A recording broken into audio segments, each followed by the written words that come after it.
Sa kasalukuyan ay nakakaapekto sa ating bansa. Northeast monsoon pa rin ang patuloy na umiiral at nakakaapekto sa bahagi ng Northern at Central Luzon. Kung makikita po natin, may mga kaulapan pa rin po tayong posible magdala ng mga pag-ulan sa bahagi ng Batanes at Babuyan Islands. Meanwhile, fair weather conditions or generally fair weather conditions mararanasan naman sa bahagi ng Northern at Central Luzon, pati na rin ang Calabarzon area and Metro Manila area. Although makikita po natin frequent cloudiness, mararanasan naman silang bahagi ng mga nabanggit na lugar, kaya may posibilidad pa rin po ng mga isolated may hinang mga pag-ulan o mga pag-ambon.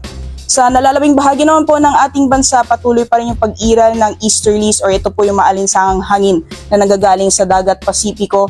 Although maaliwalas or generally fair weather conditions po ang mararanasan, magiging frequent din ang mga pag-ulan lalong-lalo na sa silangang bahagi ng Bicol Region, Visayas, and Mindanao area. So dyan po sa Bicol Region, Eastern Visayas at